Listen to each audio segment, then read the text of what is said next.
Hello hello friends, मैं हूँ professor are Agarwal और आप देख रहे हो मेरा channel pen paper education. Friends, आज मैं आप लोगों को कॉग्निटिव इंफॉर्मेशन प्रोसेसिंग मॉडल के बारे में बताऊंगी। इसको हिंदी में सूचना प्रसंस्करण सिद्धांत भी कहते हैं और इस सिद्धांत को अमेरिकी मनोवैज्ञानिक नाइजर ने विकसित किया है। उनका कहना था कि बच्चे के दिमाग में जो बुनियादी सोच होते हैं उनमें परिवर्तन करना और मानसिक विकास करना जरूरी है। यानी यह सिद्धांत इस विचार पर आधारित है कि मनुष्य केवल प्राप्त होने वाली इंफॉर्मेशन का जवाब देने के बजाय प्राप्त होने वाली सूचनाओं या इंफॉर्मेशन को संसाधित भी करता है। संसाधित करता है कहने का तात्पर्य है कि पहले उस इंफॉर्मेशन को समझता है, उसे प्रोसेस में लाता है और फिर उसे एक्वायर करता है और यूज करता है। यह कथन, यह परिप्रेक्ष्य मन को एक कंप्यूटर के बराबर मानता है जो पर्यावरण से जानकारी प्राप्त करता है, उसका विश्लेषण करता है और उसे मानसिक इकाई के लिए एक मानक के रूप में समझता है। यानी मानक यानी एक इकाई के रूप में समझता है, फिर उसे सक्रिय करता है ताकि भविष्य में उस सूचना या इंफॉर्मेशन का उपयोग किया जा सके। यह सिद्धांत बताता है कि जैसे जैसे बच्चे बढ़ते हैं वैसे वैसे उनका दिमाग भी मैच्योर होता है, जिससे उनमें अपने इंद्रियों के माध्यम से प्राप्त जानकारी को संसाधित करने या प्रतिक्रिया देने की क्षमता में वृद्धि होती है। इंद्रियां कहने का मतलब होता है कि हमारी 5 सेंस ऑर्गन्स जैसे स्किन हो गया, आईज नोज हो गया, ईयर हो गया और टंग हो गया।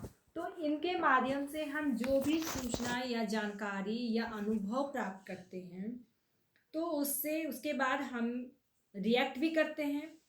तो इसमें क्या होता है, इस इंफॉर्मेशन में उसमें वृद्धि होती है और विकास भी होता है। जैसे एक कंप्यूटर पहले क्या करता है, इनपुट प्राप्त करता है यानी इंफॉर्मेशन लेता है।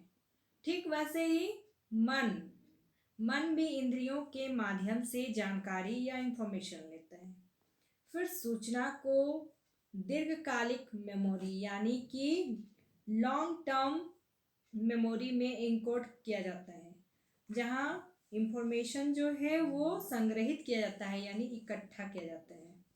जैसे मन अपने परिवेश को जानने पहचानने के लिए जानकारी का उपयोग करने में सक्षम होता है और वह क्या करते हैं, अपने स्मृति पटल पे यानी अपने माइंड में वह उस बातों को संग्रहित रखता है, उसे इकट्ठा करता है और ठीक उसी प्रकार रिजल्ट देता है जिस प्रकार एक कंप्यूटर आउटपुट देता है, जिसके बाद एक यूज़र उस इंफॉर्मेशन, उस आउटपुट को उपयोग में लाता है।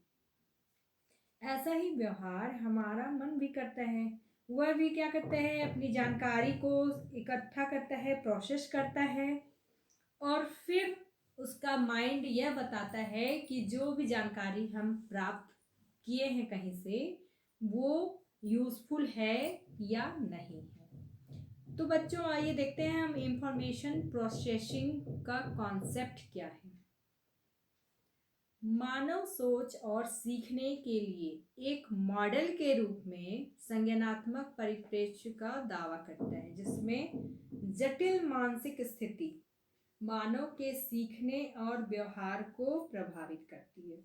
यानी मानव का जो दिमाग है वह किस प्रकार की चीज़ों को सीख रहा है और उसे व्यवहार में ला रहा है। ऐसी मानसिक स्थितियों की वैज्ञानिक रूप से भी जांच की जा सकती है और इसका बेहतरीन उदाहरण कंप्यूटर है, ये मैंने पहले ही बता दिया। यह कंप्यूटर जो है यह शोधकर्ताओं को मानव प्रसंस्करण यानी प्रोसेस को समझने एवं इंफॉर्मेशन प्रोसेसिंग के रूप में सीखने के लिए एक दिशा या एक सुराग प्रदान करता है। यानी कुल मिलाकर कह सकते हैं कि सूचना प्रसंस्करण के मॉडल ने मानसिक प्रक्रियाओं को फिर से स्थापित करने में मदद की है, वह भी ऐसी प्रक्रियाओं को जो प्रत्यक्ष रूप से नहीं देखी जा सकती है। यानी कि कोई भी व्यक्ति अपने मस्तिष्क में क्या सोच रहा है, उसको वह किस प्रकार से अनुभव कर रहा है, उसका दिमाग उसे एक्सेप्ट कर रहा है या रिजेक्ट करने की बातें कर रहा है, ये सारी चीज़ें हम प्रत्यक्ष रूप से सामने नहीं देख सकते हैं। उसका जो रिजल्ट आएगा, जो आउटपुट होगा, और वह व्यक्ति उसे जिस प्रकार से अपने बिहेव में लाएगा वो हम देख सकते हैं, लेकिन उसके अंदर जो टेक्निक, जो प्रोसेस चल रहा है वो हम नहीं देख सकते हैं। आगे देखते हैं। संज्ञानात्मक प्रक्रियाओं में कुछ तत्व या एलिमेंट शामिल हैं, जैसे धारणा, मान्यता, कल्पना, याद, सोच, निर्णय, तर्क, समस्या का समाधान और योजना। यानी कि हम जो भी सोचते हैं, जो भी इमेजिन करते हैं, जो भी हम किसी भी तरह से तर्क करते हैं उसको, और कुछ निर्णय लेते हैं, वो निर्णय क्या होता है, किसी चीज़ का प्लान करने के लिए, योजना बनाने के लिए, या किसी भी प्रकार का कोई अगर प्रॉब्लम क्रिएट होता है तो उसको, उस प्रॉब्लम को सॉल्व करने के लिए। ये कुछ ऐसे एलिमेंट हैं, ये क्या करते हैं, मानव के भाषा, विचार, कल्पना एवं प्रतीक चिन्हों के द्वारा उभारे जाते हैं।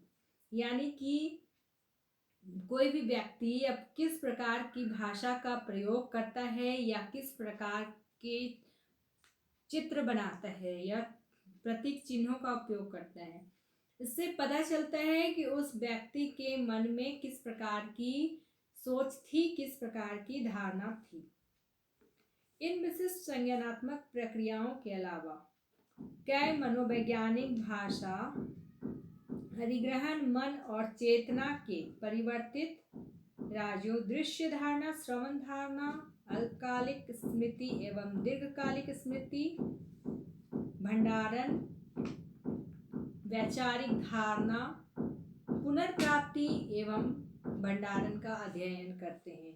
कहने का मतलब ये जो कॉग्निटिव प्रोसेस है, ये अनेक प्रकार की साइकोलॉजिकल जो भाषा होती है, जो लैंग्वेज होती है, उसको किस प्रकार से एक्सेप्ट करता है और किस प्रकार से अपने दिमाग में, अपने कॉन्शियस माइंड में परिवर्तित करता है, और जो भी चीज़ वह देखता है या सुनता है और उसे शॉर्ट टर्म मेमोरी में या लॉन्ग टर्म मेमोरी में कलेक्ट करता है। भंडारण करना यानी कलेक्शन करना। इन सारी चीज़ों का अध्ययन कॉग्निटिव इंफॉर्मेशन प्रोसेस के अंतर्गत आता है। कॉग्निटिव इंफॉर्मेशन इंद्रियों, विचारों और अनुभवों के माध्यम से दिखाई देता है।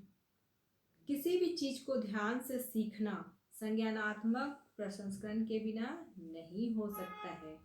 यानी कि कोई भी चीज़ हम अगर सीख रहे हैं, इसका मतलब हम उसको अपने माइंड में पहले डालेंगे, माइंड हमारा सोचेगा, समझेगा, विचारेगा, उसके बाद उसे उपयोग में लाएगा। तो अब हम आते हैं इंफॉर्मेशन प्रोसेसिंग थ्योरी, यानी सूचना प्रसंस्करण के घटक या सिद्धांत क्या हैं।